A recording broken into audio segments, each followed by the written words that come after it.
Здравствуйте, серия А на НТВ+. 18-й тур чемпионата Италии. Мы с вами в Милане на стадионе Джузеппе Меацца, где будем наблюдать за встречей между Интером и Наполи. Диетический курс: одна победа в 6 последних матчах чемпионата неприемлем для плотоядной черно-синей змеи. Гиганту пора просыпаться. Наполи одновременно темпераментно атакующий и прагматично собранный.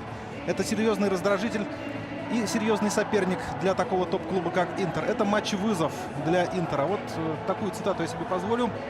Вычитал на форуме официального сайта НТВ+, сайта нашей телекомпании, Антон Комаров, он же Рибери, автор. И я думаю, с этим мнением можно согласиться. Согласиться с тем, что Интеру совсем не к лицу иметь вот такую статистику в текущем чемпионате Италии. Одна победа в 6 последних матчах. Ну и согласиться с тем, что Наполи сейчас на ходу. Наполи действительно очень здорово может атаковать. Наполи может играть очень строго и собрано в обороне. Не случайно 3 последних матча команда выиграла с сухим счетом. Ну и я думаю, что сегодня нас с вами ждет настоящая битва. И сегодня, еще раз, может быть, если вы позабыли или были не в курсе, напомню, что сегодня официальный дебют Леонардо в роли главного тренера Интера.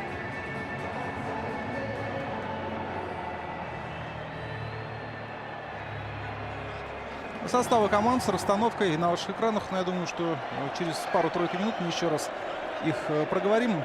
Стопроцентная основа у Наполи. Здесь никаких вопросов нет по составу. Все лучшие, все основные, те, кто добывал вот эти вот победы для неаполитанского клуба и вывел его в число лидеров нынешнего чемпионата Италии, все они сегодня выйдут на поле с первых минут. Что касается Интера, то там есть травмированные, о них тоже поговорим. И объективно выставить абсолютно сильнейший состав на данный момент Леонардо не мог. Вот бразилец на ваших экранах, крайний слева.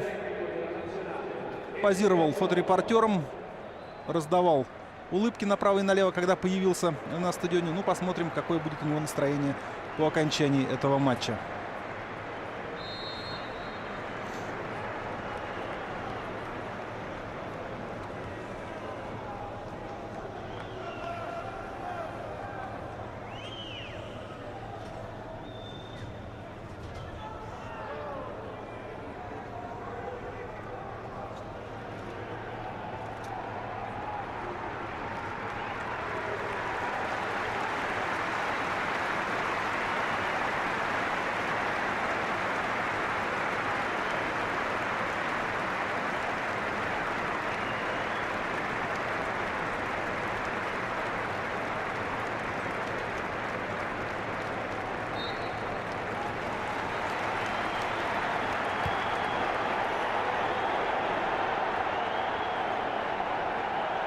Вальтер Маццари, оппонент Леонардо в сегодняшнем матче, был только что на ваших экранах. Ну а это Джанлука Рокки, 37-летний арбитр, он главный судья сегодняшней встречи. И Эдинсон Кавани, один из лучших бомбардиров чемпионата.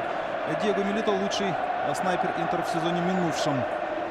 Главные действующие лица, скорее всего, именно от них будет зависеть то, как сложится сегодняшняя встреча. Я имею в виду футболистов, которых нам бегло тут же показали.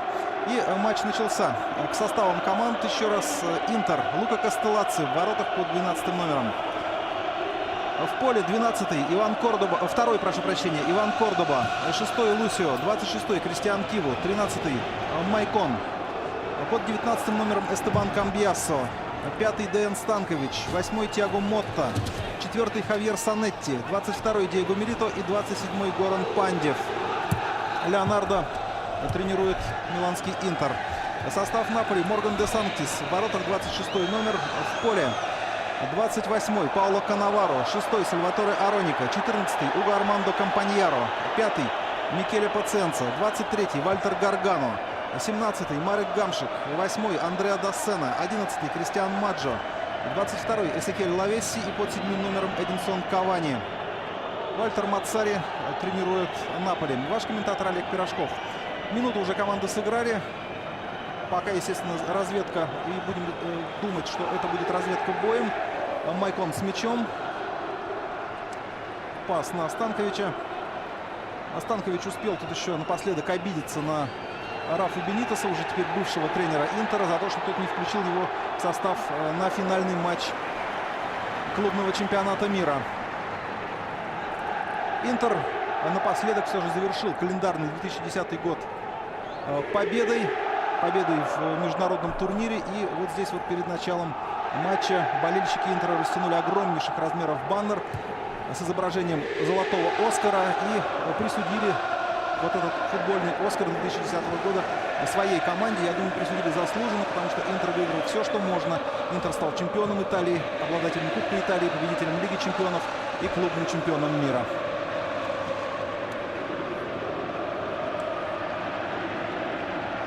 Санетти с мячом. Пас направо. Майкон принимает передачу.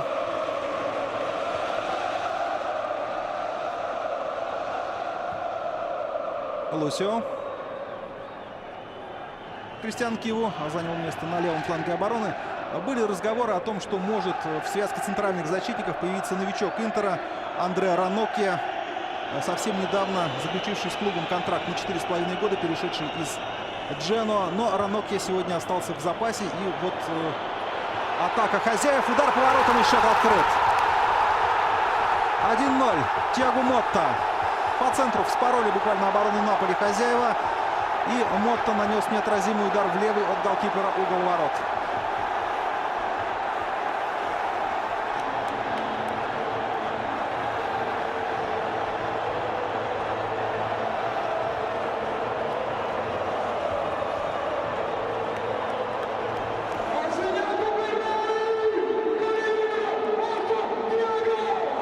Тиаго Мотта забил на 3-й минуте матча.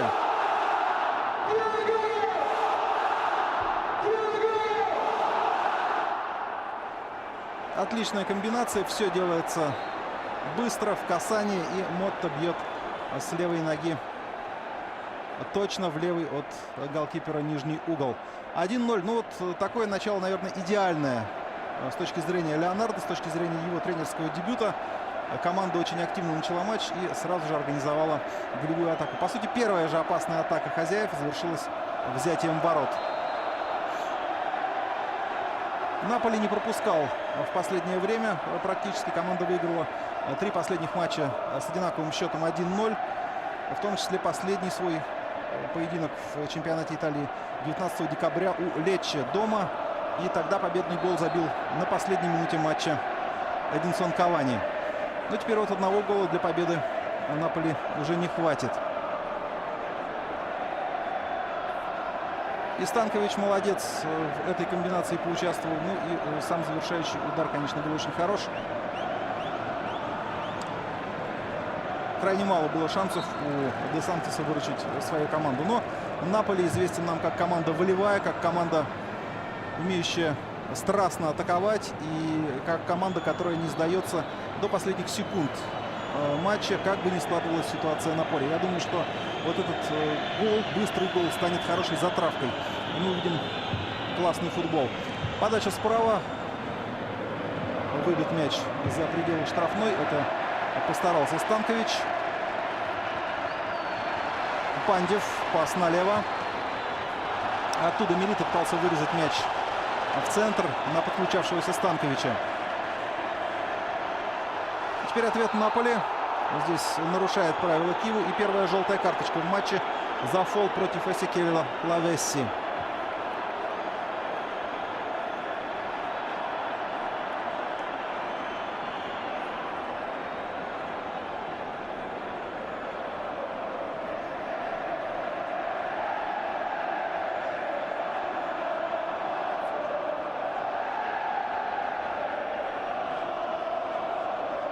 Довольно далеко до ворот. Гаргану, скорее всего, будет подавать в штрафную. В общем, об этом говорит и то, что он для разбега практически не взял дистанции никакой. Отсюда разве что Роберто Карлос смог бы забить. Ну или Дмитрий Молош из Сибири. Мяч разыгран. Гаргано навешивает его в штрафную. Удар по воротам. Гол! Но. Офсайд показывает арбитр. Мяч засчитан не будет. Да, здесь всю малину испортил гостям Доссена. Именно он забежал за спины защитников раньше времени. И вот это вот то ли передача, то ли удар в дальний угол уже наносилась из положения вне игры. 8-й номер Андреа Доссена попал в офсайд. Да, так вот, я не завершил немножко свою мысль по поводу Ранocchi. Кому-то казалось, что именно он составит пару Лусио в центре обороны Интера, но в итоге опытнейший Иван Кордоба вышел в стартовом составе с первых минут в компании с бразильцем Лусио. На Милито передача. Очень активно Пауло Канаваро, капитан Наполи, его опекал.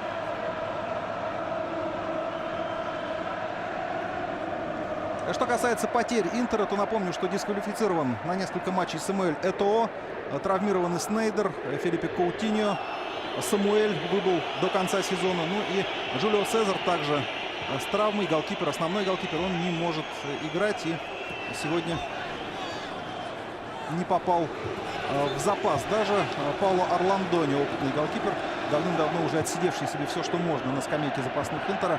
Вот именно он сегодня в резерве. Паценца. Странное решение. Повезло еще Паценце, что включился активно Гаргано и не позволил Пандеву там развернуться на перехвате. Маджо с мячом. Прострел в штрафную. Срезается мяч с ноги у Кордобы и уходит на угловой.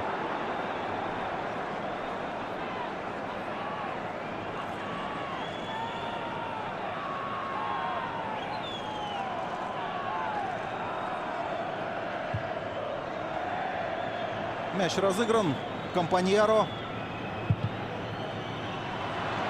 Неточная передача. Может получиться контратаку Интера. Кто там, главное, вперед готов рвануть? Нет, видимо, не было адресатов стоящих, поэтому притормозил Пандев. Ничего себе. С чужой половины поля покатил мяч вратарю Пауло Канаваро. Сколько уже нестандартных решений принято игроками вот за эти без малого 9 минут, которые прошли с начала матча. Гамшик. Вот у кого тоже стоит ждать взрыва. Я думаю, что словак свою песню еще споет в сегодняшнем матче. Маджо навешивает слишком сильно, слишком далеко, и мяч уходит за пределы поля. Естественно, не было недостатков прогнозов в канун этого матча. В интервью Вальтер Мацари сказал, в частности, что Леонардо — это очень толковый и вдумчивый специалист. Очень тепло высказался Мацари о своем визави, о своем, кстати, приятеле. Они давно уже знакомы. Так вот, Мацари тепло высказался о Леонардо и подчеркнул, что очень важен будет настрой игроков в сегодняшнем матче. Тот, кто проявит больше силы воли, тот и будет претендовать на победу. Потому что техническое мастерство футболистов, в общем, вполне сопоставимо. Но воля понадобится от Наполи все непременно, потому что гол уже пропущен в свои ворота. Леонардо, в свою очередь, отметил, что матч против находящегося в отличной форме Наполи имеет стратегическое значение в чемпионате для Интера. И вот пока в этом стратегически важном матче Интер сумел забить быстрый гол.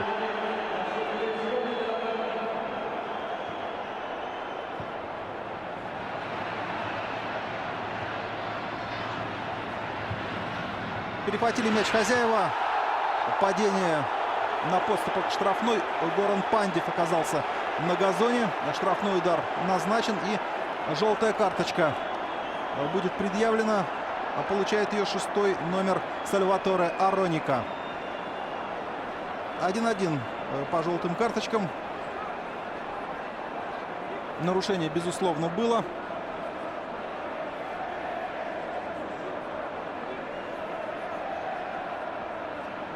И очень неплохая позиция для удара. Ну что, 4 футболиста в стенке, я думаю, маловато. Может быть, какое-то другое значение имел этот знак Де Сантиса. Но пока, сколько там, раз, два, три, четыре, 5, по-моему, 5 становились в стенку. Да, нужно отойти на требуемое футбольными правилами расстояние. Камбьяс еще пристроился. Тиаго Мотта. Удар по воротам. Выше.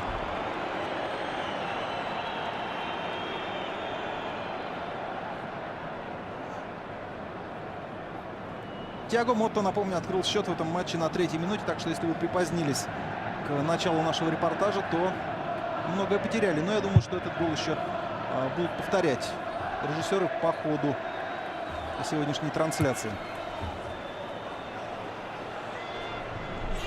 Передача на Лавесси, тот подталкивал защитника, сам к мячу не успевая.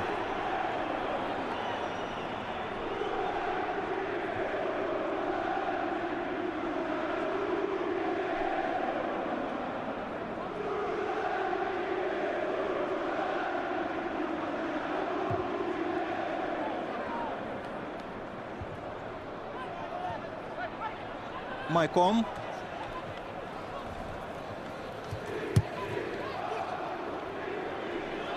Ароника. Санетти подхватывает мяч. Майкон упустил за боковую. Много говорилось и писалось об Интере, естественно, вот в эту новогоднюю паузу, декабрьско-январскую, и планировались разные варианты усиления. Ну вот на днях технический директор миланского клуба Марко Бранко сообщил, что Интер даже не рассматривал кандидатуры Кака и Роналдиньо. Вот именно их сватали в Интер с разной степенью настойчивости. В то же время Бранко подтвердил интерес Интера к Алексису Санчесу, нападающему из Удинезе, но пока чилийца его клуб отпускать никуда не собирается. Ну а Андреа Ранокья, я уже говорил, из Дженоа перешел в Интер и заключил контракт на 4,5 года.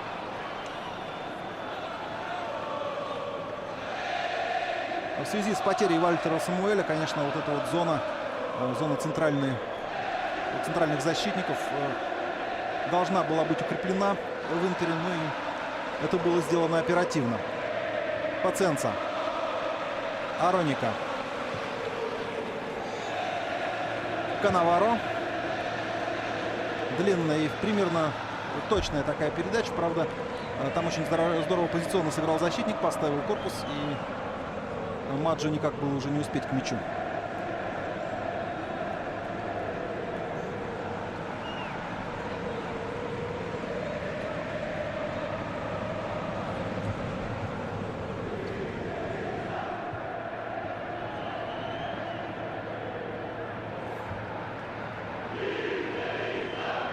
Эдинсон Кавани, только что был на наших экранах, 10 мячей забил в чемпионате Италии. Лидирует на пару с Антонио Ди Натале из Удинезе. И еще одна хорошая атака Интера может получиться. Пандев штрафной с мячом. Передача читалась, безусловно. Но даже при этом все равно мог бы ее порезче и по акцентированию сделать, наверное, Пандев. Еще раз давайте посмотрим. Милито набегал по центру, что, в общем-то, неудивительно.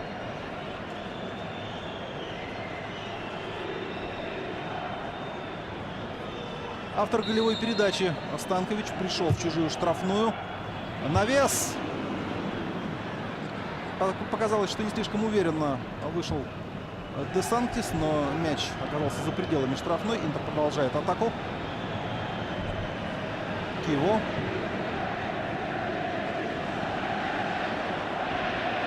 Тиаго Мотта с мячом.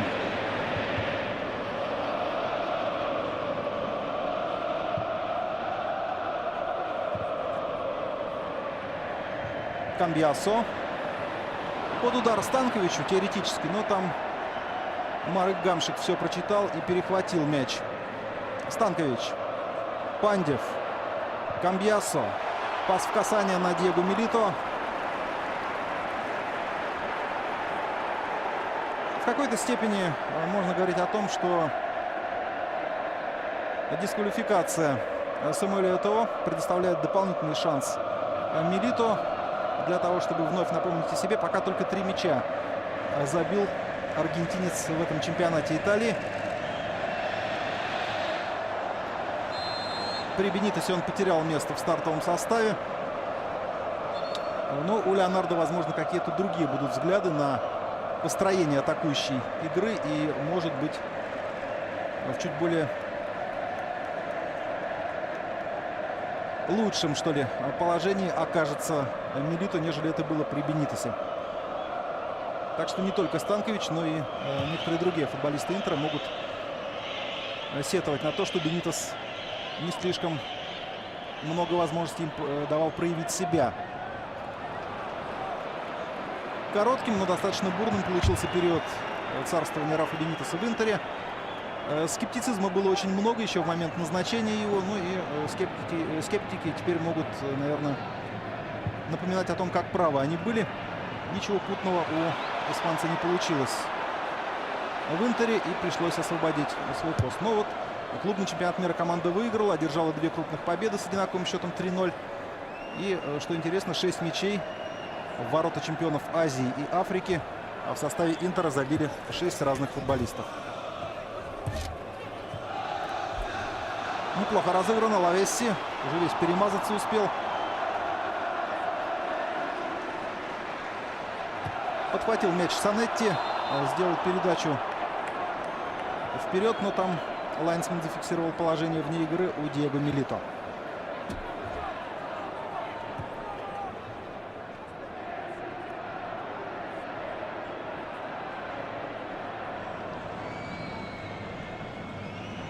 Гамшик.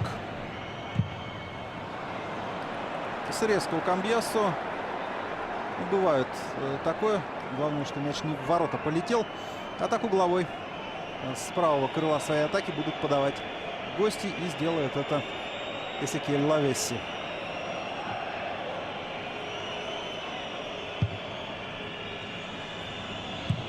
Канаваро принял мяч. Удар головой. Но это совсем не опасно. Микеле Паценца пробил.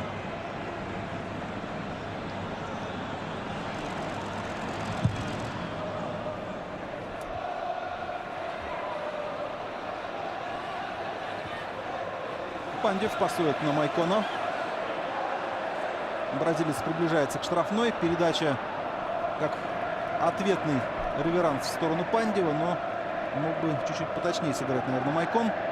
А так Пандева там, к тому же, еще 2 защитника просто съели. Гаргано. Паценца пасует вперед. Лавесси подключает к атаке Аронику. Ароника играет в короткий пас. Лавесси. Гаргано неудачно принимал мяч, а так позиция была довольно перспективная. И чем ответит Интер? Пас в направлении Милито. И тот вроде бы все видел. Низом мяч отдавал, но опять же передачи не хватило точности. Вот, может быть, предпоследний пас пока не слишком идет у Интера. Из-за этого потенциально острые атаки порой не доводятся до ума. Но гол забили шедевральный. Все было разыграно как по нотам. И, я думаю, для нейтрального зрителя наблюдать вот за той голевой атакой Интера на 3-й минуте было сплошное удовольствие.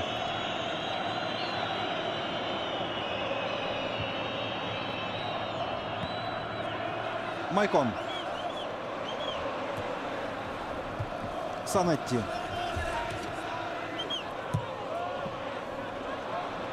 Крайне неудобный для приема мяч, однако Лусио сориентировался.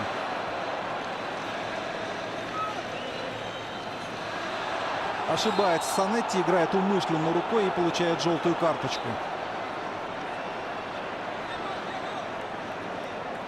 Неаполитанцы прихватили всех футболистов Интера. Отдать мяч сразу не было никакой возможности. Стал что-то выдумывать Санетти. И вот в результате наиграл на горчишник.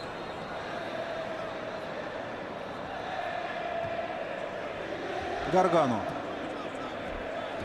Ароника.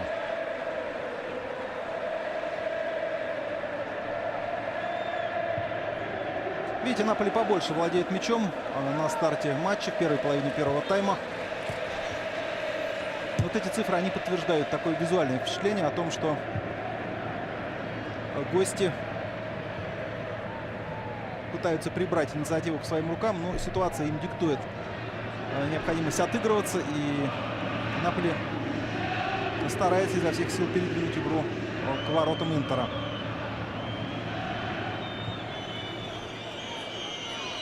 В принципе, вот та расстановка, которую Интер использует, она заточена в том числе под быстрые атаки сходу, и неаполитанцам нужно быть внимательными к тому, чтобы не пропустить вот эти вот острые выпады, которые, я думаю, будут. Мы их с вами еще увидим. Пока передача внутрь штрафной, до Кавани мяч не дошел. Лысев пошел вперед, сыграл с Пандевым.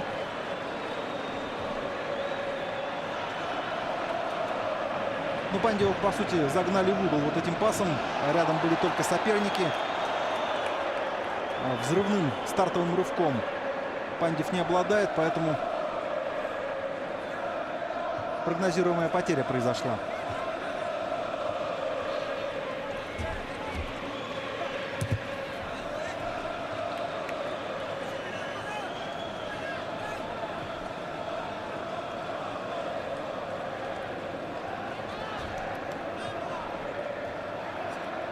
Милито. Киво. Хорошо играет Паценца. Гамшик. И Маджо пасует вперед на Кавани. Кордоба все-таки сыграл этот мяч. Пусть и потерял равновесие, но выбил мяч за пределы поля.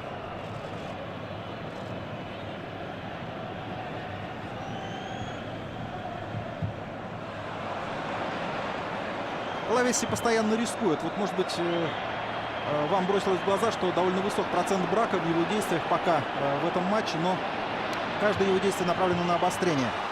Хорошая атака Интера, однако она не завершается ударом по воротам. Пожалуй, вот этот пас пяткой назад был лишней специей в этой атаке.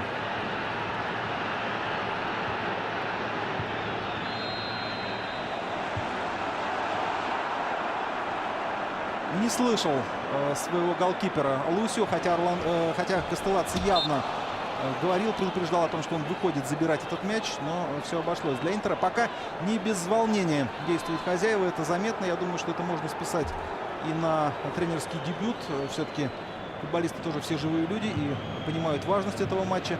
Я думаю, это еще и диктуется тем турнирным положением, в котором оказался Интер. Необходимость набирать очки во что бы то ни стало, она может несколько сковывать.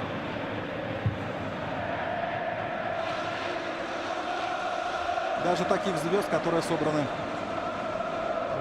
в миланском клубе. Дассена, пока его проходов по левому флангу мы практически не видели. Он может играть очень остро, особенно если дать ему возможность разбежаться и получить передачу на ход. Андреа Дассена в этом сезоне уже не раз доказывал, что с его приобретением в самое яблочко угодил менеджмент Наполи.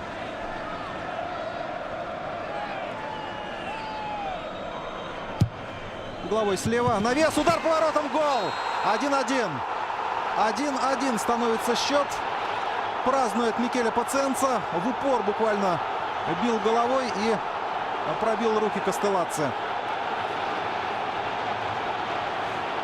При всем том, что довольно нервозно действовали футболисты Интера, в последние минут, может быть, 10-12, каких-то стопроцентных, ярких, острых голевых моментов Наполи не создавал. И вот этот гол, перешедший со стандарта, это первая, по сути, возможность гостей отличиться.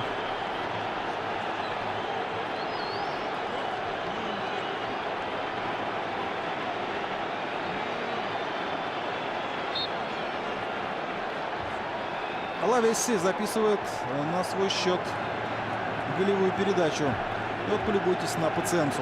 1-1.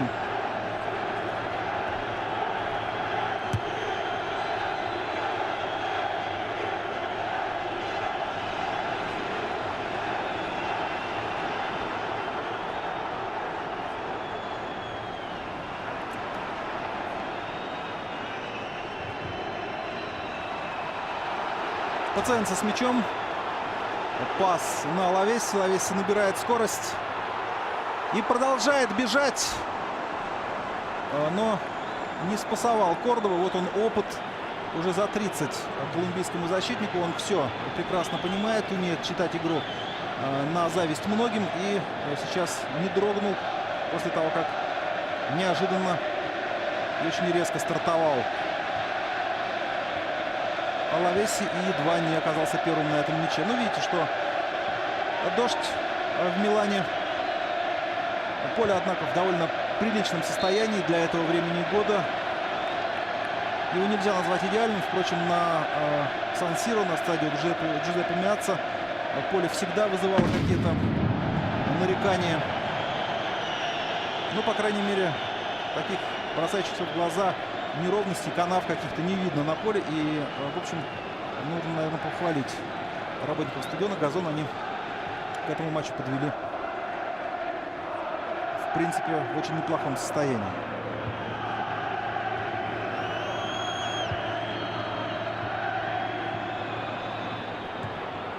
Далековато мяч от себя отпустил Кавани. Ну а почему он выключился сейчас из борьбы и почему отвлекся на разговоры с Камбьясо? Хотя свистка не было и можно было продолжать прессинговать.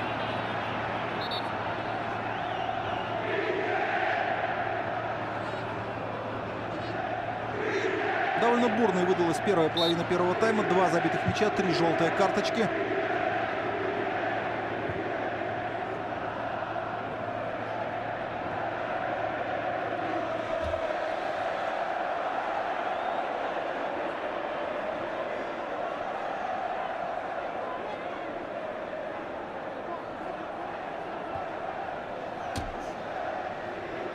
Киеву.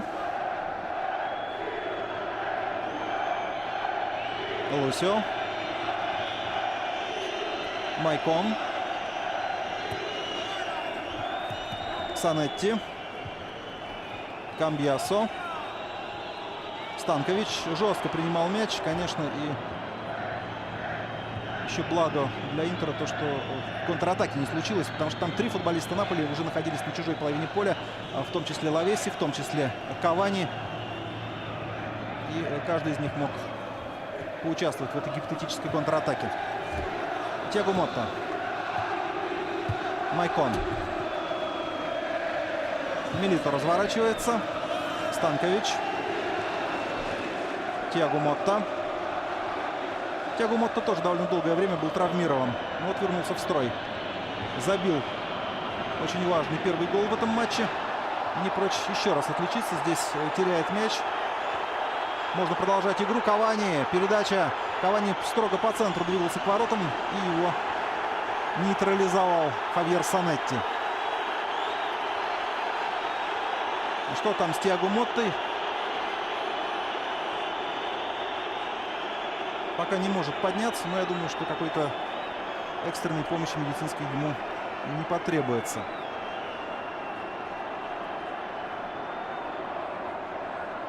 Такая сильная изморозь в Милане, вот на крупных планах видно. И промокли уже практически насквозь футболки игроков.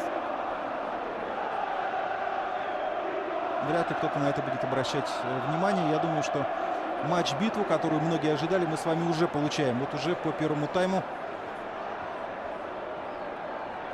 И что приятно, это то, что нет какой-то ярко выраженной грубости, нет хамства вот в эти полчаса. Да, были показаны 3 желтые карточки, но говорить о какой-то грубой игре даже в этих ситуациях не было смысла.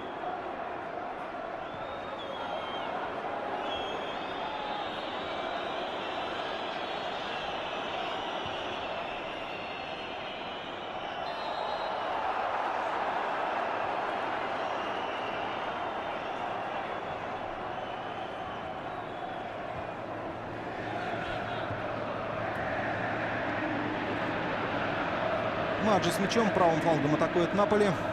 Гамшик. Гаргано. Вернулся Пандев. Обокрал уругвайца. Забив гол, Интер постепенно отдал инициативу сопернику. И вот пока что-то не очень заметно, чтобы Наполи собирался ее возвращать. Даже сравняв счет, неаполитанцы предпочитают действовать первым номером. Снова они большими силами атакуют. Пас в штрафную, мяч оттуда выбивается.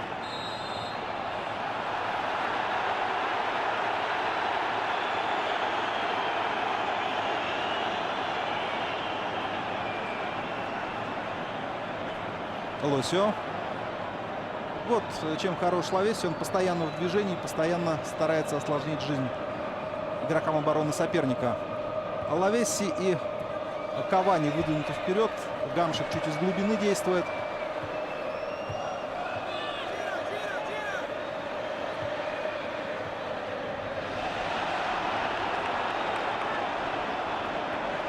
Доссена дал мячу выкатиться за пределы поля. Удар от ворот. Логично, что не только Леонардо фигурировал в числе претендентов на освободившийся после отставки Бенитеса пост главного тренера Интера. Ну, в частности, фамилия Вальтера Дзенги тоже называлась. Легендарный голкипер, который 12 сезонов защищал ворота Интера. Дзенга заявил, что он мечтал и мечтает стать наставником этого великого клуба, но то, что его не выбрали в итоге, не расценивает как провал. Он даже выразил благодарность Массимо Моратти за то, что фамилия его, Дзенги, хотя бы фигурировала в списке претендентов. Вот так вот.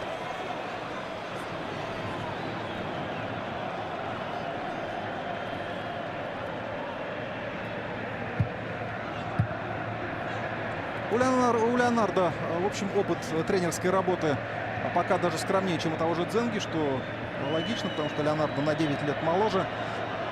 Мы его знаем и можем судить о нем только по минувшему сезону, по работе с Миланом. Ничего не испортил в команде Леонардо и пусть не провел какую-то перестройку радикальную, но попал в тройку призеров. Удар по воротам. Сейчас мог вполне счет становиться 2-1 в пользу Наполи, если бы Маджо попал в створ.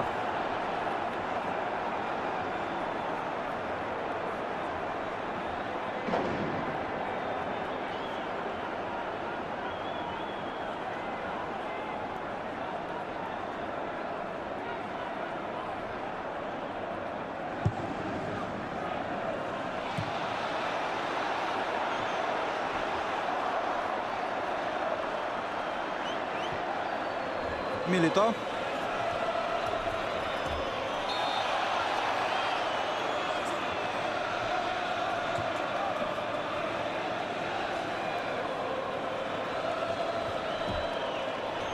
Аргентинец с мячом на правом фланге. Тиаго Мотта. Санетти пасует дальше налево. Киво. Навес штрафной. Опасно, Милито! Ого-го. И не было офсайда. И вовремя начал свой рывок аргентинец и ускользнул от Сальваторе Ароники. И если бы попал в створ, это был бы стопроцентный гол. В противоход голкиперу наносился удар. Я думаю, что там Де Сантис был бы статистом, если бы, еще раз повторю, мяч шел под перекладину. Потому что не просто подставлял ногу Милито, но он еще направлял мяч в дальний правый от голкипера угол.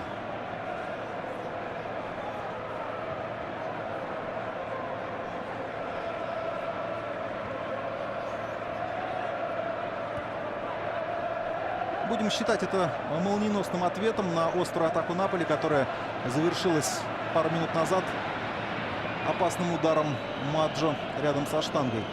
10 минут до перерыва. Интер контролирует мяч. Киво. Санетти играет с Майконом. Пандев. Развернулся Пандев. Почти удалось просочиться сквозь двух защитников, но в последний момент Пауло Канаваро все-таки поставил ногу и остановил мяч. Кавани. Слабо отыграл Кавани этот эпизод. Долго думал, во-первых, ну а во-вторых, отдал крайне неточный пас.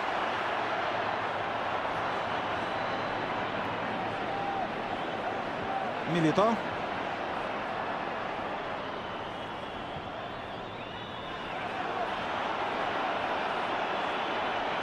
Майкон. Навес. Камбьясо. Можно пробить. Удар по воротам.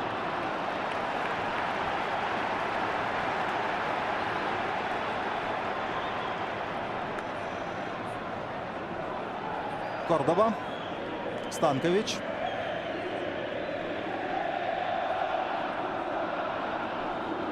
Вот сейчас удалось мяч перевести на чужую половину Интеру и приступить к такой позиционной фазе атаки.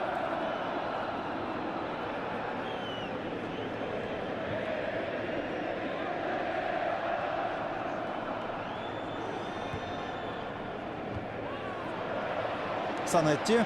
Налево можно сделать передачу. Нет, теперь уже поздно. Теперь уже поздно отдавать Станковичу. Пас последовал на Майкона. Майкон навешивает штрафную. Камбьяссо! Гол! 2-1. 2-1. Счет становится в пользу Интера. Эстебан Камбьяссо забивает красивый мяч. В чем-то, может быть, похоже сыграл с тем эпизодом, когда Пациенца забивал. Только с той лишь разницей, что здесь с игры отличился Интер, а не со стандартного положения. Эстебан Камбьяссо 2-1. 37-я минута матча.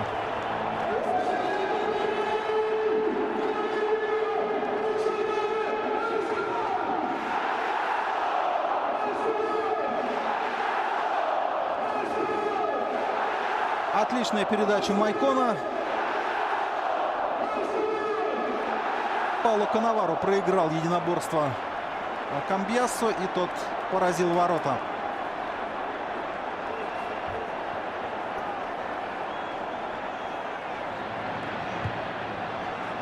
Не так бурно, как первый гол своей команды, приветствовал эту удачу в атаке Леонардо.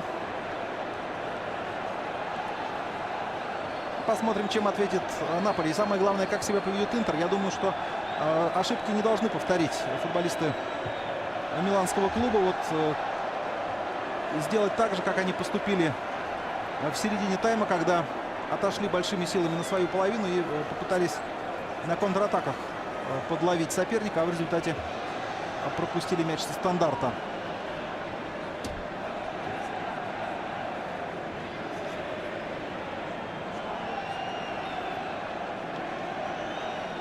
Лавесси.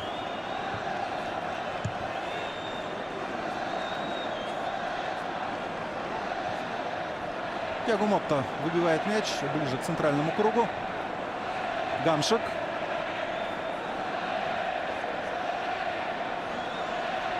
Киво. Санетти моментальная передача вперед. Правда, не готов был сразу же включиться в игру, включиться в эпизод Диего Милито. Он стоял на двух ногах, опираясь, и рвануть вот так вот с места в карьер не имел возможности. Лусио.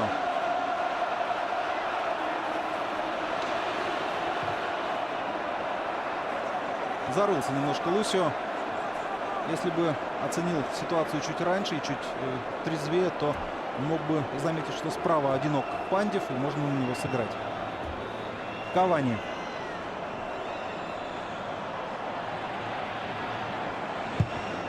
Кавани тоже, как и Лавесси, очень много беговой работы совершает, но с мячом встречается гораздо реже, нежели его аргентинский напарник.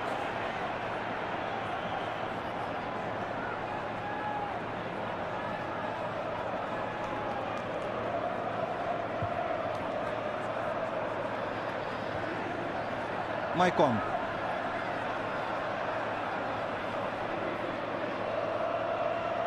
Может быть, вам показалось, что он хотел оставить мяч Пандеву, но всех обманул Майкон, навес штрафную. Там были двое партнеров, между прочим. Да, поле скользкое.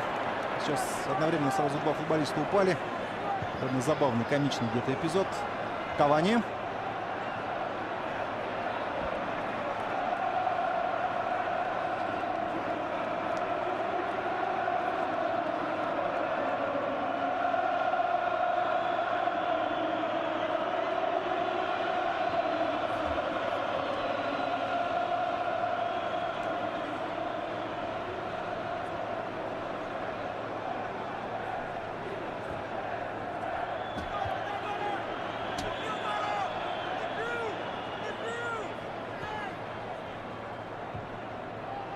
Гамшик.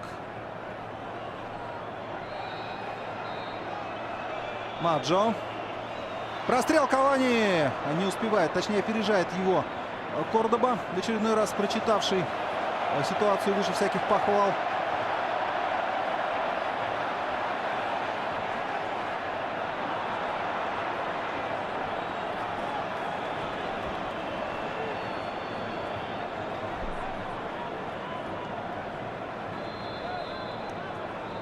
Пациенца.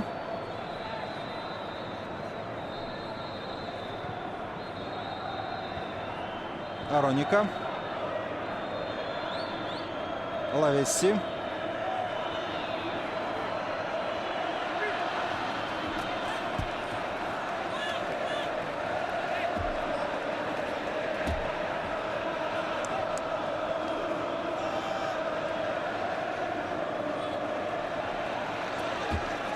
На вчерашней пресс-конференции Леонардо, помимо прочих фраз, еще вот такую выдал.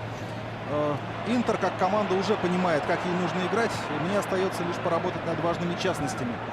Но что имелось в виду, что футболисты довольно давно играют вместе. И структура, командная игра, она, в общем, вполне может быть восстановима. Вот та игра, которую Интер демонстрировал под руководством Мауриньо, тот футбол, который довольно эффективно позволял выступать сразу на нескольких фронтах. Я думаю, что с одной стороны это правда, с другой стороны все-таки подготовка к сезону — это тоже очень важный компонент, в том числе подготовка с целью заложить функциональную базу. Вот там что-то не сложилось у Бенитеса, и я думаю, что вот исправить те ошибки Леонардо сходу будет очень сложно. Но в сегодняшнем матче Интер довольно неплох. Дважды уже команда отличилась. Сейчас проводила довольно неплохую атаку. И мяч находился в пределах штрафной Наполи. Ну, теперь контрвыпад гостей. Здесь Лавеси получает по ногам. Арбитр показывает, что все это он видел, и назначает штрафной.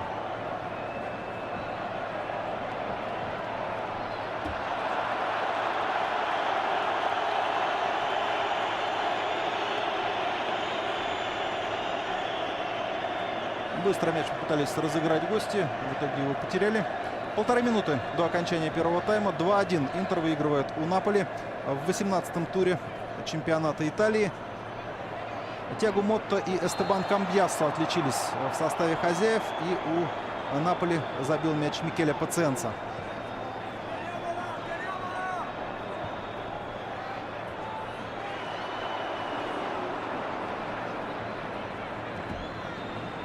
Гаргано. Гамшик. Хороший пас. Кавани. Сразу подает штрафную. Невысокий Гаргано поддерживал атаку. Вот на него как раз шла эта передача. Но Хавьер Санетти оказался первым на мяче и выбил его за пределы поля.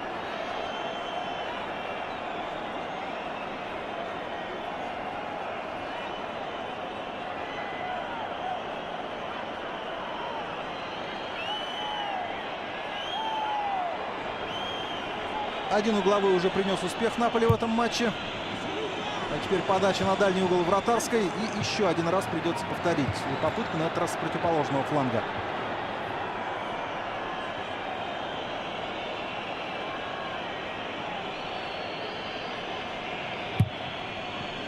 Навес. Пауло Канаваро прыгает. Останавливает игру арбитр. Получил повреждение Лусио. 1 минута компенсирована.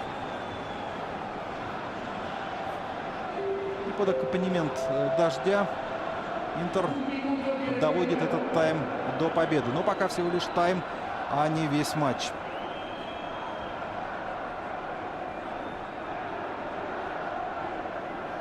Да, там локтем заехал Пауло Канаваро своему оппоненту по шее. Явное нарушение правил.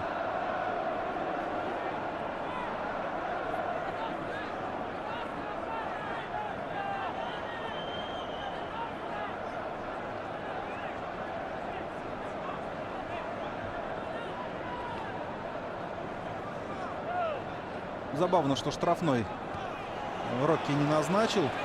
Мяч вводился в игру как спорный. Мы увидели на повторе, что действительно там нарушал правила игрок Наполи.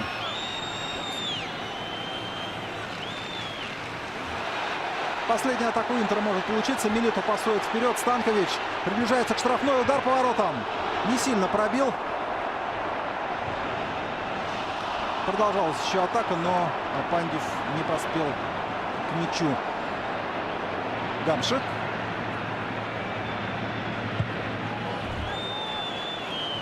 Досена пропускает мяч Диего Милито. О, не, прошу прощения. Секиль Лавеси. Конечно же, Лавеси пасует штрафную.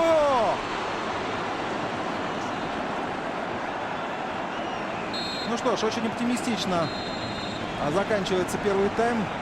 Атака на одни ворота, атака на другие. Острая передача в штрафную.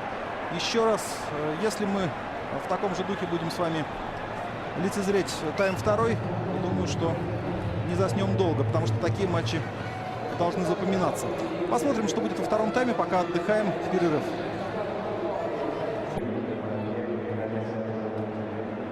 Джанлука Рокки и его бригада выходят из-под трибунных помещений на поле стадиона Джузеппе Меацца, и Интер появляется следом, так же, как и футболисты Наполи. Второй тайм этого матча, которым завершается 18-й тур итальянского чемпионата, мы с вами будем смотреть совсем скоро. После тайма первого 2-1 Интер впереди. Дважды по ходу первой половины встречи хозяева выходили вперед. Счет открыл Тиаго Мотта, затем Микеле Пациенца его сравнял. И на 37-й минуте, за 8 минут до перерыва, вторично Интер вывел вперед Эстебан Камбьяссо. Вот видите, у Джанлуки Рокки скоро будет юбилей персональный. 100-й матч в серии А, ну пока вот 96. Гамшик в первом тайме был не столь заметен, как это можно было ожидать.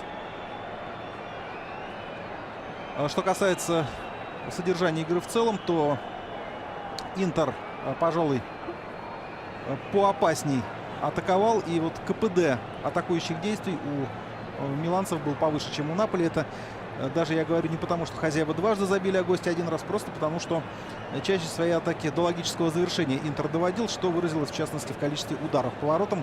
7 у Интера, 3 у Наполи. Мячом на выходе чуть больше владел Интер.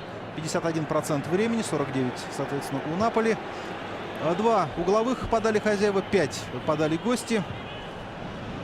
Ну и что касается офсайдов, то здесь Интер на один раз чаще оказался в положении вне игры. 3 раза против 2 у Наполи. По желтым карточкам также Интер впереди. 2-1. Киву и Санетти получили предупреждение в первом тайме. И Сальваторе Ароника был наказан желтой карточкой у Наполи. Замен в перерыве тренеры не сделали. Я вам сейчас еще раз напомню составы, в которых играют команды. Интер в воротах Кастеллаци, 12 номер в поле. 2-й Кордоба, 6-й Лусио, 26-й Киву, 13-й Майкон, 19-й Камбьяссо, 5-й Станкович, 8-й Тиаго Мотта, 4-й Санетти, 22-й Милито и 27-й номер Пандев. Леонардо тренирует Интер. Состав Наполи: Де Санктис в воротах, 26-й номер в поле, 28-й Канаваро, 6-й Ароника, 14-й Компаньяро, 5-й Пациенца, 23-й Гаргано, 17-й Гамшик. Под 8-м номером Дассена, 11-й Маджо, 22-й Лавесси и 7-й Кавани. Вальтер Маццари, главный тренер Наполи.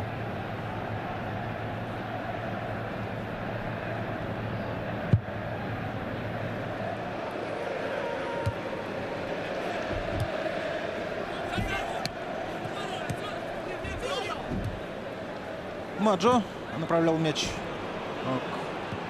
к Кавани, тот передачи не получил. Лавесси, Кавани. Прострел вдоль ворот, удар по воротам в ближний угол. Гамшик метил, чуть-чуть не попал. Вот, пожалуйста, первая опасная атака в исполнении гостей после перерыва. И в ней поучаствовали все 3 их главных звезды атакующих. Это и Лавесси, это и Кавани, это и Марек Гамшик. Гамшик с мячом.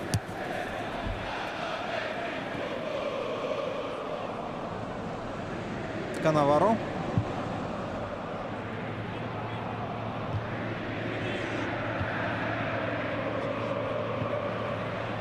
Тиаго Мотта. Станкович.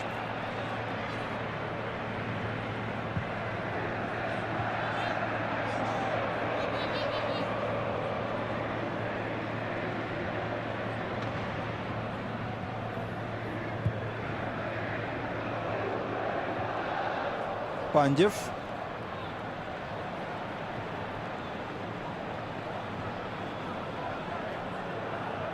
Можно попытаться пошире сыграть хозяевам. В центре там у Наполи очень солидный заслон оборонительный, двухслойный причем. Камбьяссо перехватил головой передачу.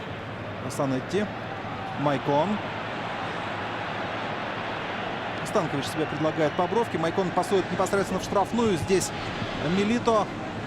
Станкович. Станкович выдал в первом тайме великолепный голевой пас уже на 3-й минуте. Вообще там вся атака Интера заслуживает внимания. Очень быстро все делалось, слаженно. В касание практически все передачи. Ну и завершающий удар тоже не подкачал. Снова атакует хозяева. Передача в штрафную. Очень технично грудью мяч остановил Ароника. Можно продолжать, хотя там мяч попал в руку Гамшику. Пандев. И удар Станковича с лету. Достойное завершение затяжной атаки.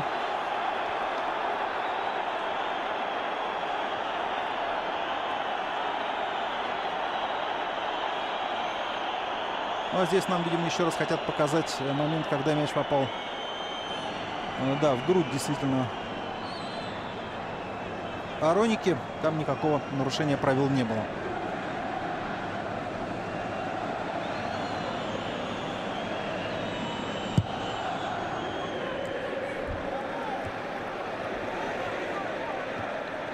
Паценца. Гамшик.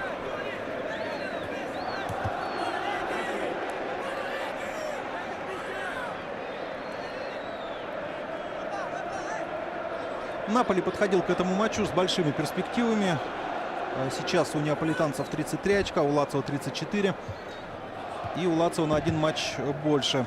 В этом туре римляне сыграли в ничью с Дженоа. Так вот, Наполи, формально занимающий 3-е место сейчас, в случае победы имеет шанс выйти на чистую 2-ю строчку, обогнав Лацио. Но, правда, о победе пока подопечным Маццари мечтать сложно.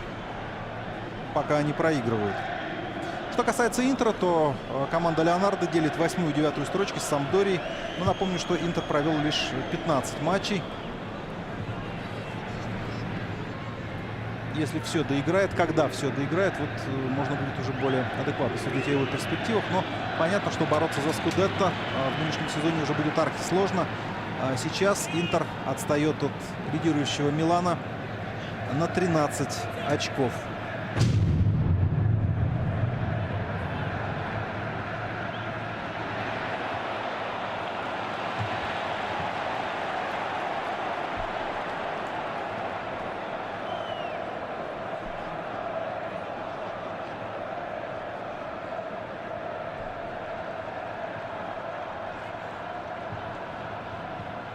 Камбиасо.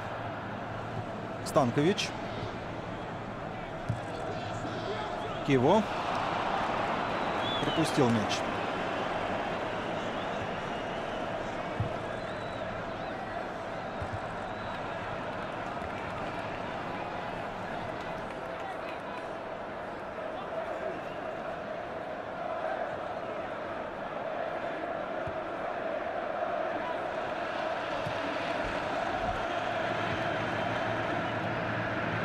Ароника.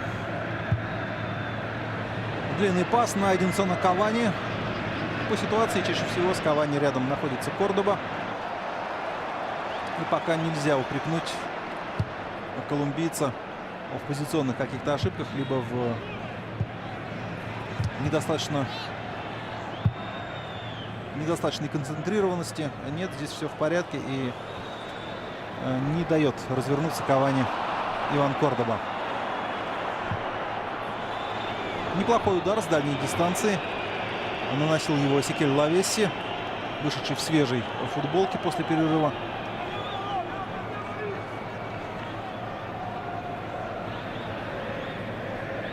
Быстрый розыгрыш мяча на коротке. И вот такой вот удар над перекладиной.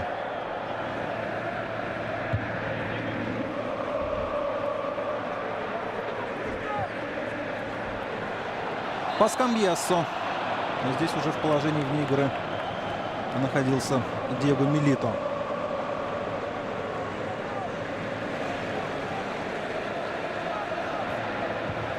Действительно, на полкорпуса все-таки забрался в офсайд аргентинец. Гамшик. пасовал на Кавани. А тут такое ощущение, не ждал передачи. Мяч у Майкона. В перерыве здесь показали Уэсли Снейдер. Он на трибуне присутствует, в ложе, точнее, наблюдает за этим матчем. Но вот без Снейдера, конечно, креатива у Интера в атаке поменьше. Однако две голевые комбинации сумели организовать в первом тайме подопечные Леонардо. Еще одна атака. Пандев отдает мяч направо. Прострел. И здесь уже Кристиан Маджо выбивает мяч за пределы поля.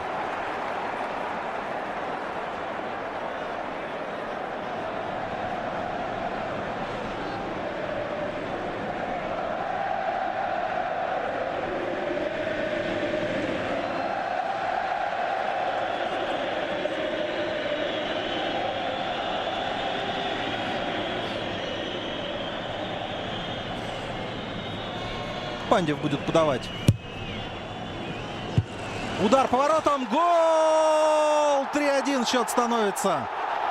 Тиаго Мотта, главный герой сегодняшней встречи, оформляет дубль. Видите, он совсем немного сыграл в чемпионате за Интер в этом сезоне. Я уже говорил, что Тиаго Мотта был довольно долго травмирован. Но вот сейчас он уже приближает свою команду к победе. 3-1 — это очень весомое превосходство по такому матчу.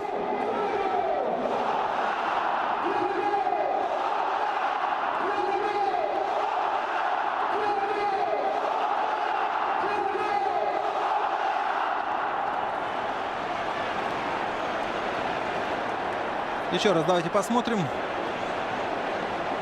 Такой удар с отклонением. И хотя в борьбе наносил этот удар Тиаго Мотта, но все-таки перевисел в воздухе и обманул Андреа Доссену. Гнев Мацари и вот такая вот радость Леонардо. Ну что, пока премьера получается удачной. Правда, играть еще довольно долго во втором тайме. Но два мяча отыграть крайне сложно будет неаполитанцам.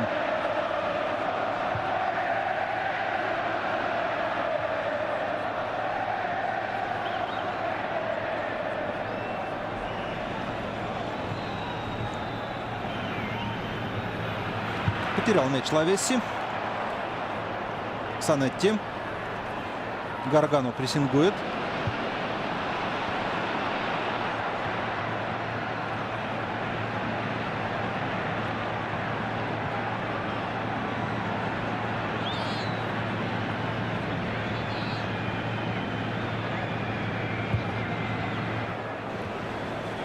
Пас на правый фланг.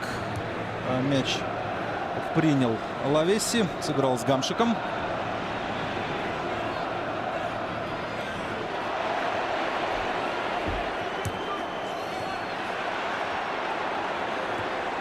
Станкович. Слева никто себя не предложил. Остался пассивен Камбьяссо. Киву там вообще задержался на своей половине поля. Количество вариантов у владевшего мячом футболиста Интера резко сократилось из-за этого.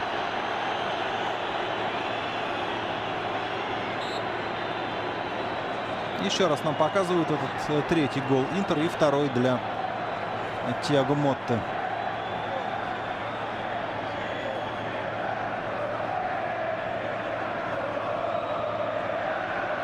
Хасан Ибда появится на поле вместо Вальтера Гаргано в составе Наполи. Замена в опорной зоне.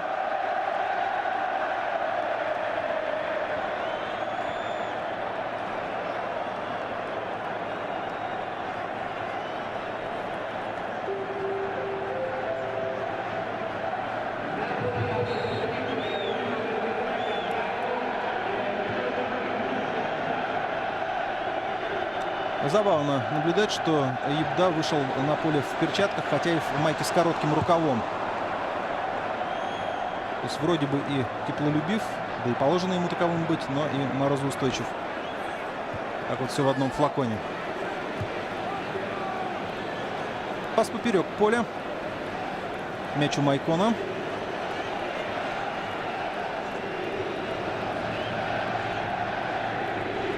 Камбьясо. Передача вперед. Здесь разобрались футболисты Интера, но не сумели обострить ситуацию. Вот уже когда врывался в штрафную футболист Интера, там его внимательно пасли сразу двое соперников и достаточно легко лишили мяча.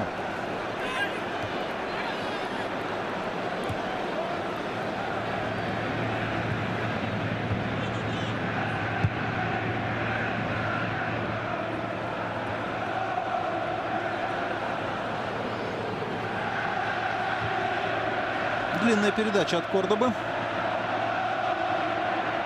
Вот такое ощущение, что в некоторой прострации пребывают футболисты Наполи. Сейчас вот очередной подбор проиграли, причем без вариантов. Совершенно никто не атаковал Тиаго Мотту, когда тот спокойно подбирал мяч в непосредственной близости к чужой штрафной. Какая-то встряска нужна Наполи для того, чтобы вернуться в игру и реально претендовать на то, чтобы этот матч спасти. Еще один длинный пас от Кордобы. На этот раз в положении вне игры находился Диего Милито.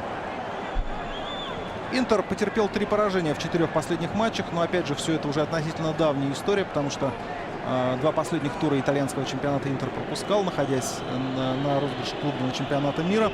Ну и к тому же все это было при прежнем тренере. И с приходом Леонардо, видимо, претендуют миланцы на то, чтобы начать новую страницу своей спортивной биографии и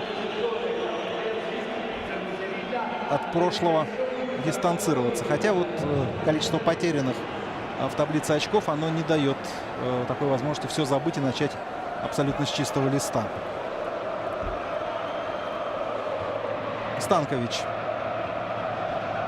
Мало народу впереди было у Интера, поэтому Станкович дождался подхода футболистов второй волны атаки. А здесь Майкон нарушал правила.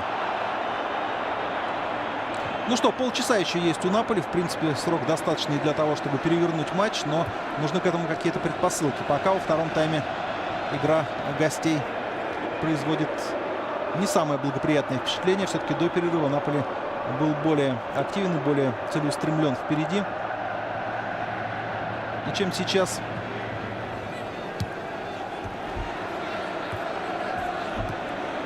Камбьясо.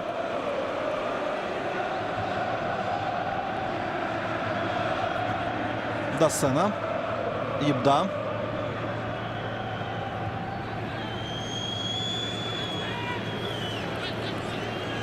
Лавеси просит мяч, получает его. Навес в штрафную, сбрасывает мяч Кавани, и Гамшик не успел нанести удар. Лусио сыграл самоотверженно.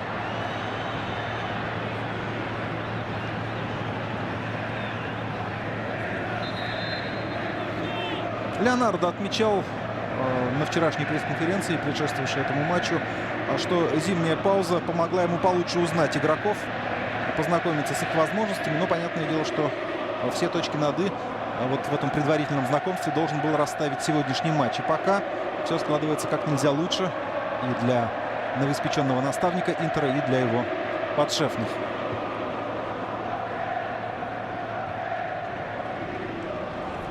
Компаньяро. Гамшик. Компаньяро. Лавесси. Потеря. Пандев сыграл со Станковичем. Ну, Пандев не обладает высокой скоростью, поэтому вот здесь ему готова на роль промежуточного передаточного звена. Рваться вперед должны другие.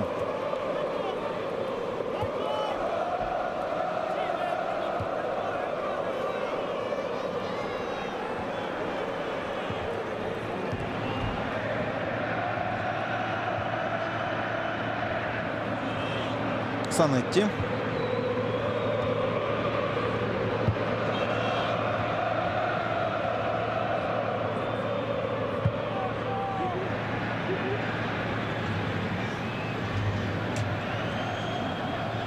Майкон.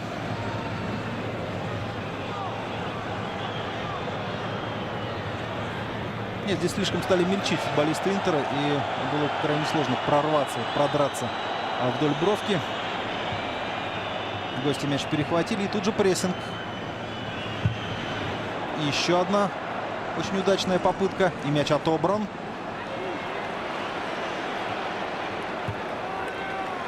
Вот во втором тайме Интер показывает себя гораздо более собранной командой, чем до перерыва. Особенно вот до счета 2-1. И показывает, что он, даже поведя с перевесом в 2 мяча, нисколько не собирается отдавать инициативу сопернику и выжидать чего-то.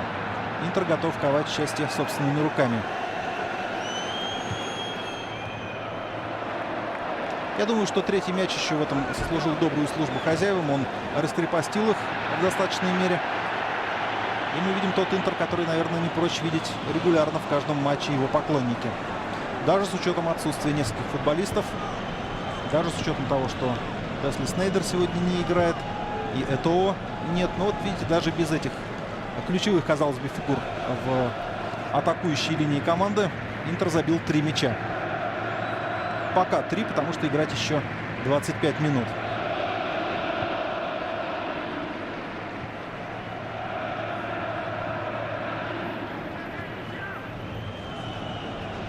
Компаньеро навес в штрафную. Здесь все читалось. Легко мяч выбили хозяева. Лусио это сделал. А теперь уже Диего Милито набирает скорость по месту правого инсайда. Передача на Пандева и удар по воротам. Горан Пандев с лета пробил. Довольно сложный для исполнения технический элемент. Удар не получился опасным, но, по крайней мере, мяч полетел не в угловой флажок, а где-то там метра на 2-2,5 в сторону от левого угла ворот. Сунига появится на поле вместо Андреа Доссены. Доссена провел не самый, мягко говоря, свой лучший матч. Еще в первом тайме я отмечал, что он недостаточно активен на своей бровке. К тому же именно из-под Доссены, точнее перепрыгнув Доссену, забил третий мяч в ворота Наполи Тиаго Мотта. Ну и, в общем, активности и креатива от Доссены сегодня исходило гораздо меньше, чем в обычных нормальных для него матчах.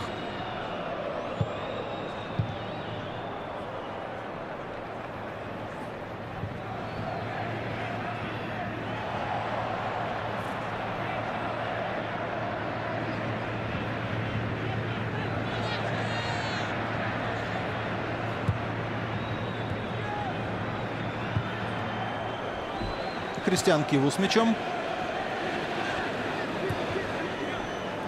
Тиаго Мотта. Камбьясо. И через Санетти мяч направляется к Майкону.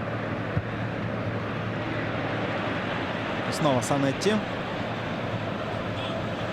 Нет офсайда. Диего Милито.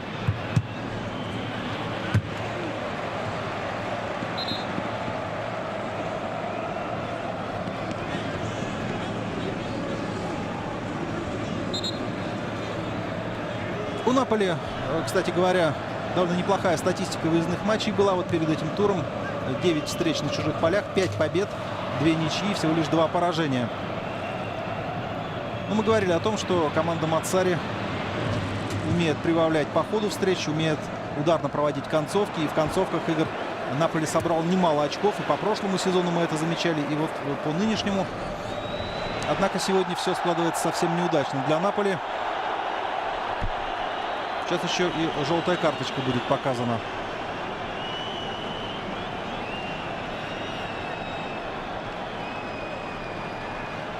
Уго Армандо Компаньеро ее получает.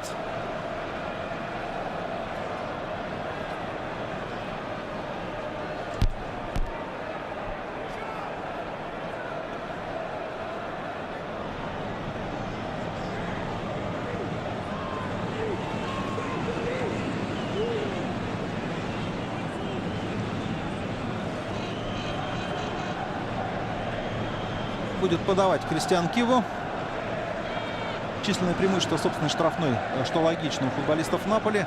Но там есть вот такой человек, как Тиаго Мотта, который уже сегодня однажды блестяще пробил головой. Почему бы не повторить? Навес Киву. Удар! На этот раз практически в упор бил Диего Милито, но он именно подставлял голову, а не пробил как следует, поэтому и не получилось отличиться. Но констатируем, что в очередной раз в своей штрафной воздух Наполи проиграл. И вспоминаем как гол Тиаго Мотты, так и мяч Камбьяса, оба забиты головой.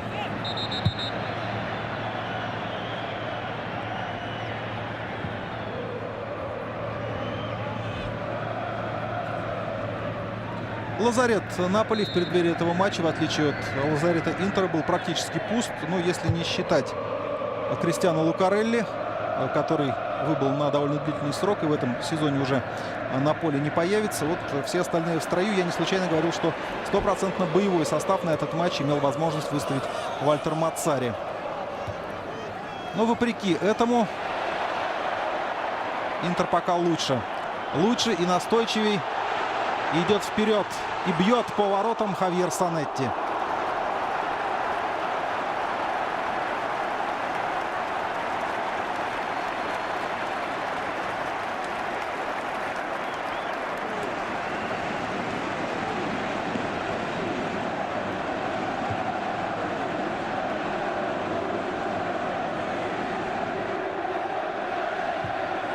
Кстати, это был такой удар, похожий на прострел. Если бы порезче рванулся вперед Пандев, то вполне мог бы по хоккейному мяч переправить в сетку.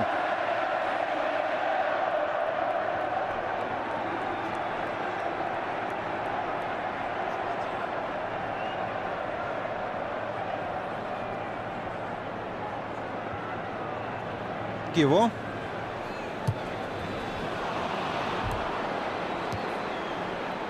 Паценце перехватил мяч. Ебда.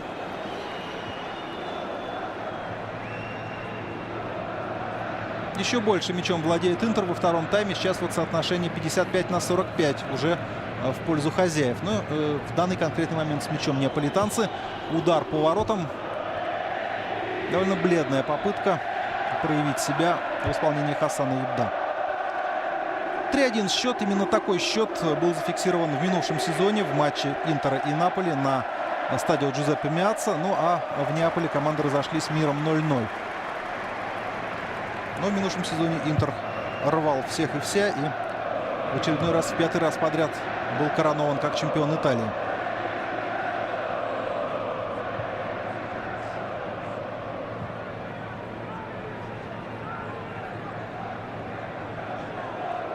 Ебда. Я пока не вижу, в чем Ебда сильнее, чем Гаргану. Вот в этом конкретном матче была замена по позиции, но толку от нее немного.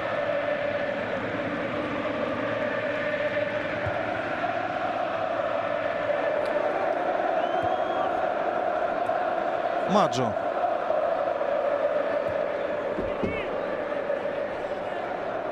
Паценце с мячом.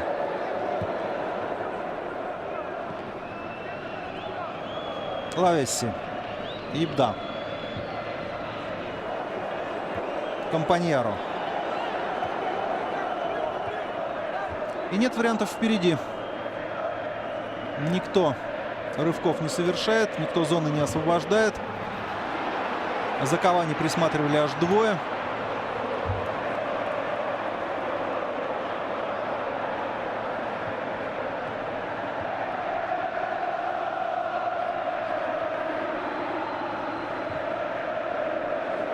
Гамшик. Ибда играет в касание. Кавани. Танец над мячом. Нет, в штрафную не пустят. Дискотека для Эдинсона Кавани завершилась где-то метрах в 2-2,5 от линии штрафной площади.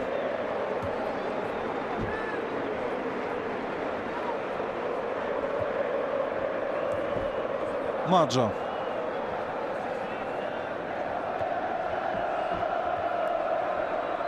Лавесси. Не понял своего партнера сейчас Кристиан Маджо. Остался стоять на месте, хотя Лавесси предлагал ему сыграть в стеночку. Маджо сейчас сместился в центр, освободил фланг для Компаньяро. Навес Компаньяро. Легкая паника во вратарской площади Интера, но сумели отбиться Лусио, Кастеллаци и их партнеры.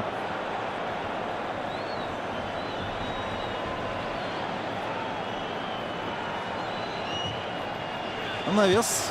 Забирает мяч Лука Кастеллаци. Время сейчас играет на Интер, но к чести хозяев стоит признать, что они нисколько не используют вот этот фактор времени для того, чтобы как-то приближать победу затяжками и различными ухищрениями. Нет, Интер играет в футбол, и это у него получается очень здорово. Второй тайм по качеству даже выше, чем первый, хотя мяч забит всего один. Но я имею в виду, прежде всего, по качеству в исполнении Интера, конечно. Наполи ничего оригинального пока предложить не смог. Станкович с мячом. Пандев жестко остановил, и мяч у него выбил из-под ног соперник. Не было паса рукой, показывает арбитр. Можно продолжать игру. Не было, точнее, паса назад вратарю. Вот, и взял мяч руками Де Санктис совершенно легально.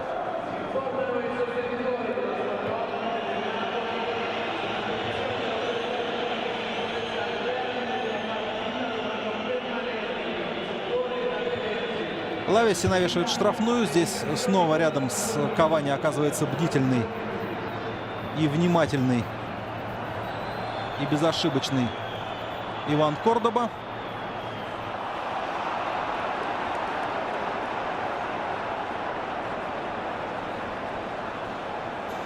И всего лишь угловой.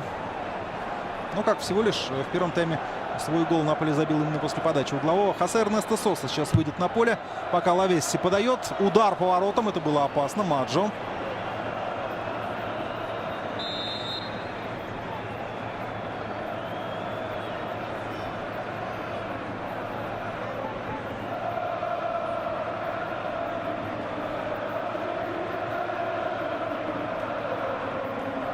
Выходит Соса вместо Микеле Пациенцы. Ну, понятно, что атаку усиливает Вальтер Мацари. Для него такие замены не редкость, когда кидает поле игрок опорной зоны, и вместо него появляется футболист конструктивного склада, нападающий или полунападающий.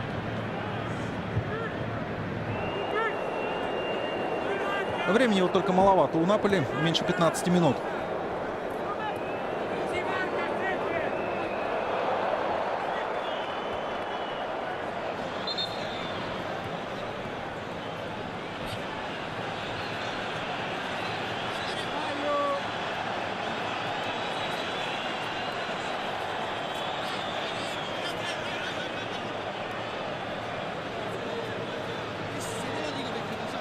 Компаньяру из-за боковой.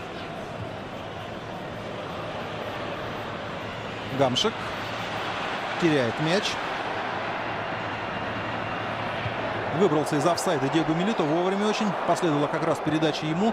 Правда, скорости было уже не набрать.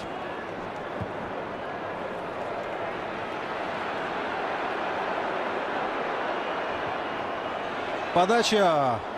Компаньяру мяч выбивает.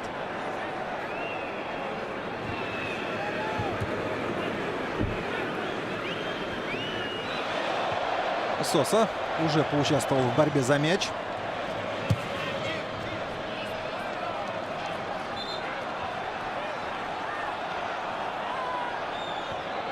Пока совсем не заметен Сунига, вышедший на поле вместо Дассена. Он действует на левом фланге. Ну и определенные все-таки перестроения произошли в игре Наполи. После того, как счет стал 3-1. Дассена стал чаще смещаться, прошу прощения, не Дассена, а Маджо стал чаще смещаться в центр и освобождать свой фланг. Ну, туда, в частности, неоднократно уже подключался Компаньяро. Может быть, это внесло некоторое разнообразие в атакующую игру Наполи, но пока результата конкретного не принесло.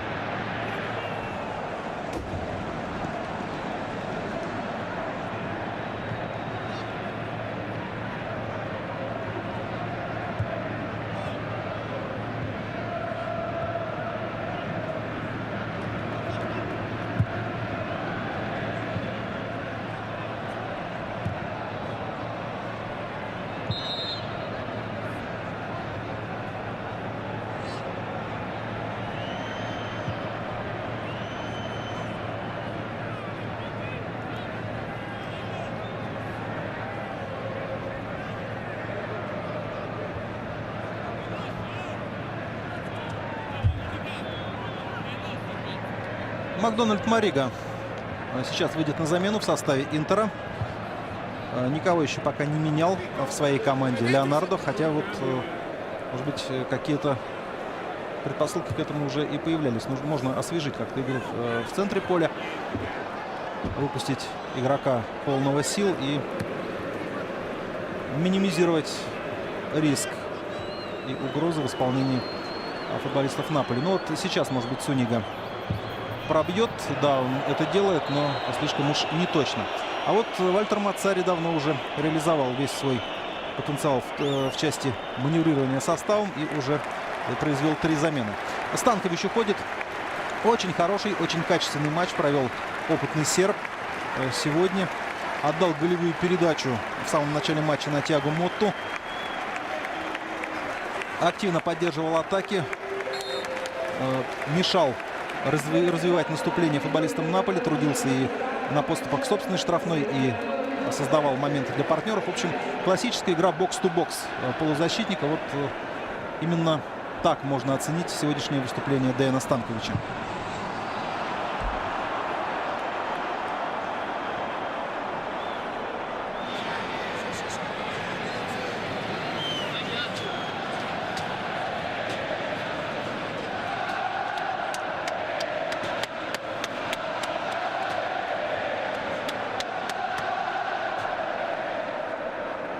Поприветствовал еще раз зрителей. Ну а пока Интер обороняется.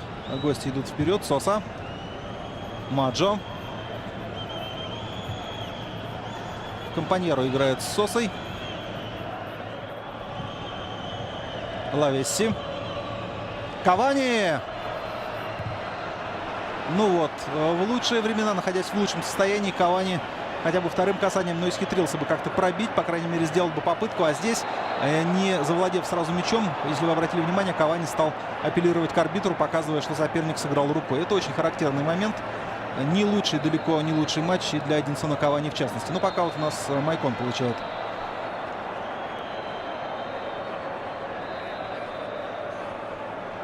желтую карточку. Вот момент, когда он свалил против Суниги.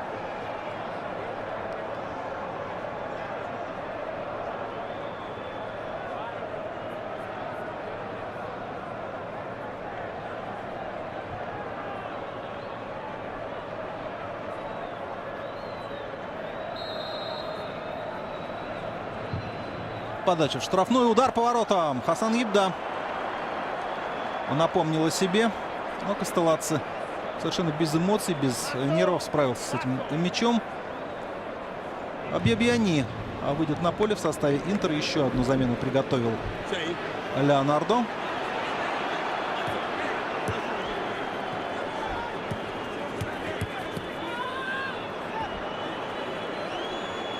Ибда. Лавесси. Сам пошел вперед и чуть-чуть посильнее. Если бы была передача, то, наверное, у Кивы не было бы возможности ее перехватить так легко. Милито. Он уже в штрафной. Попытка подкрутить мяч в дальний угол, но угодил в ногу защитника. Компаньеро. Соса. Сунига. Налево сместился Кавани. По месту центрального нападающего подключается Сунига. На него навес. Удар! Не получается удар. Мяч летит выше ворот.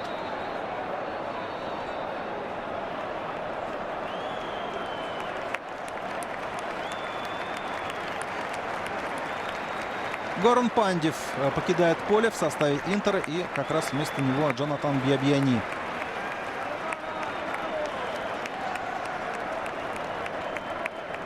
И Пандев сегодня так же, как Станкович, много трудился. Может быть,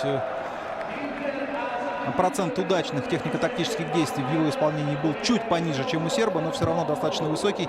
Я думаю, что Массимо Моратти, которого мы сквозь пелену дождя сейчас имели возможность наблюдать, доволен и тем, как Пандев тоже смотрелся в сегодняшней встрече.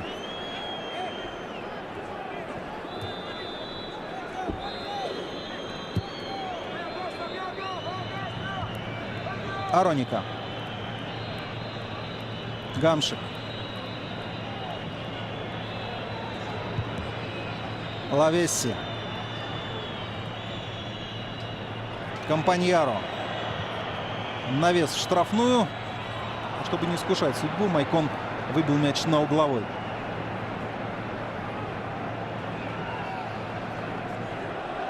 Быстро разыгран мяч. Сунига. Ароника, Сунига. Нужно подавать. Маджо.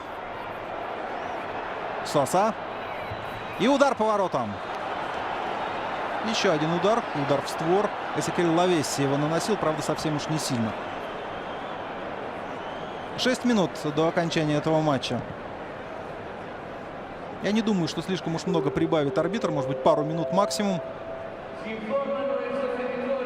Марига. Как легко Соса его оттер от мяча.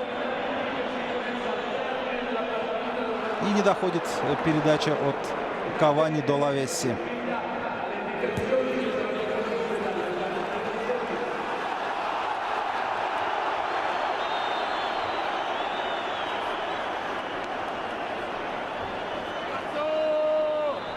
Ебда с мячом. Маджо. В последние минут 5-7 он снова стал ближе к бровке действовать. Соса. Но это после выхода Соса как раз. Ебда подает. Очень здорово, очень хладнокровно играет Кордоба. Просто идеальный матч сегодня проводит колумбийский защитник.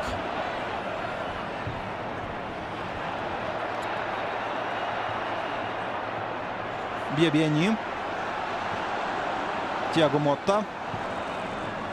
Милито. Тонкая передача не прошла. Здесь, по-моему, нарушает правила Бьябьяни. Нет, можно играть. Можно играть, и удар Милито.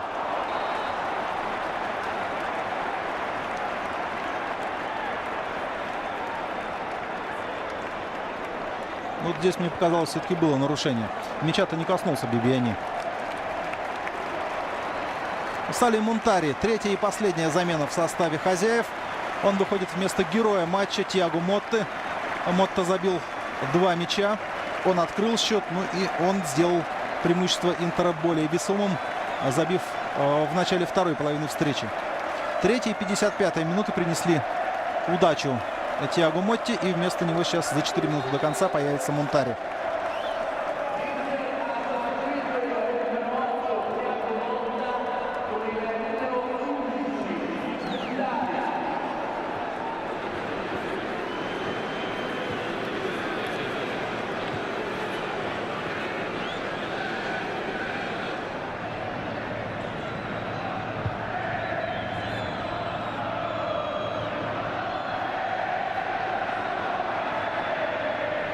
Во второй половине второго тайма побольше мячей стали долетать до штрафной Интера.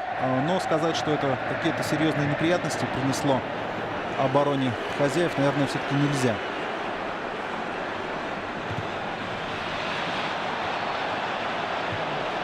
При всей внешней активности Наполи, при всех попытках обострить, каких-то суперсейвов в исполнении Кастеллацци мы с вами в этом втором тайме не видели.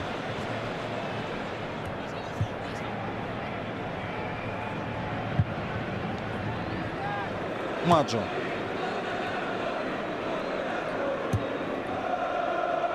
Сунига. Гамшик. Кампаньяро. Снова передача на Маджо. Он справа. Кампаньяро. Ну и что, банальный навес. Навес и последовал. И очень спокойно, даже как-то в разминочном таком режиме, Лука Кастеллацци завладел мячом. Ну что, если Интер сегодня одерживает победу, то он будет делить 7-ю и 8-ю строчки с Удинезе, причем обойдет своих оппонентов по лучшей разнице забитых и пропущенных мячей. 26 очков будет у Интера.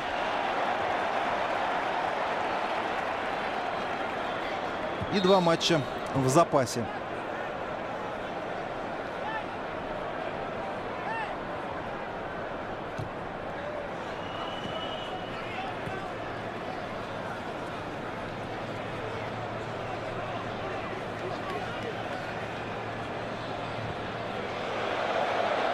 Милито.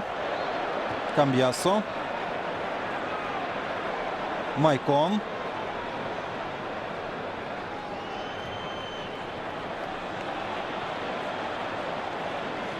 Еще на что-то надеются футболисты Наполи. Вот видите, как быстро Де Сантос ввел мяч в игру.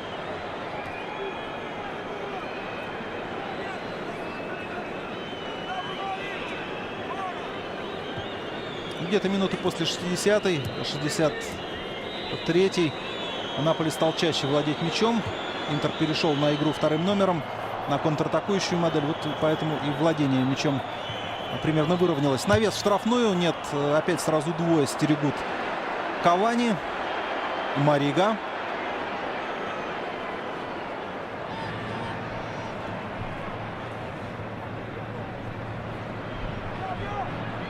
Санетти.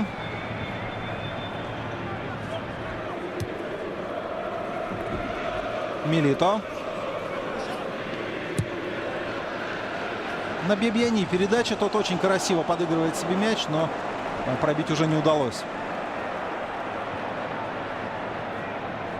Сунига.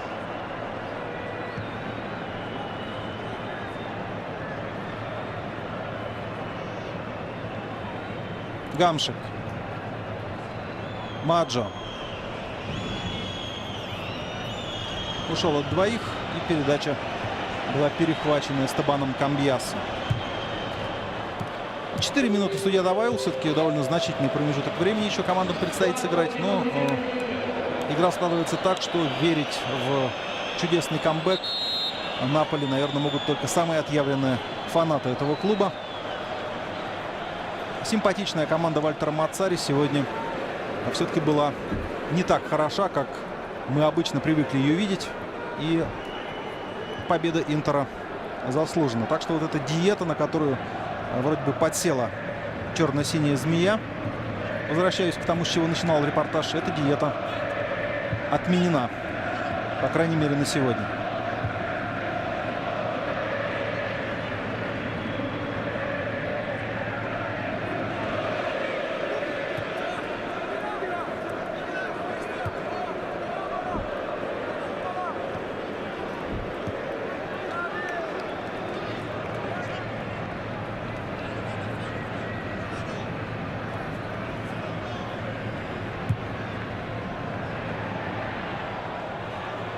Правым флангом атакует Интер. Передача Бибьяни. Он уже в штрафной.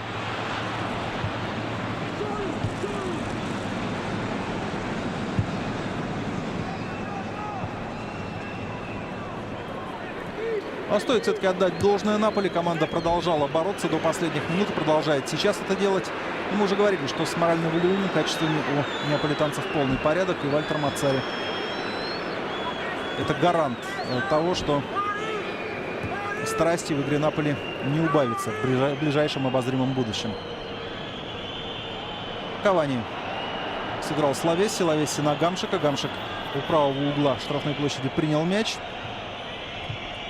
Соса хотел вернуть мяч Гамшику. Лавесси. Удар по воротам. Красиво, ничего не скажешь. Но Кастеллаци был внимателен и мяч легко забрал.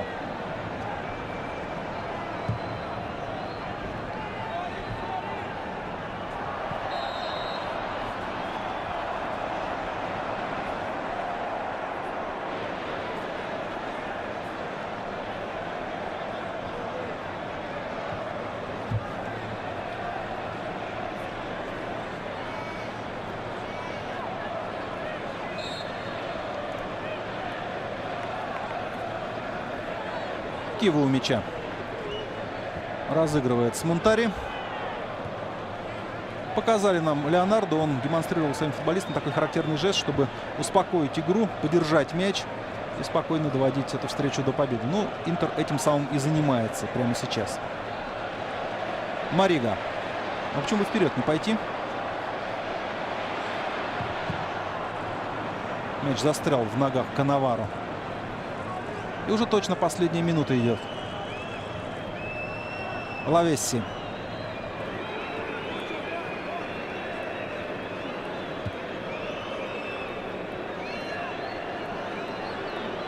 Сунига. Лавесси. Маджо. Передача. Снова хорош Кордоба. Мяч ушел от Кристиана Маджо. Все, мы можем поздравлять Интер с победой со счетом 3-1 над очень сильным соперником, над Наполи. 2 мяча на счету Тиаго Мотты. Еще один гол у Интера забил Эстебан Камбьясо. И единственный ответный мяч у гостей в активе Микеле Пациенце. 3-1 Интер побеждает, набирает очередные 3 очка. Теперь у них его у них 26 очков всего у Интера. И, соответственно, команда на 13 очков отстает от лидирующего Милана, имея 2 матча в запасе.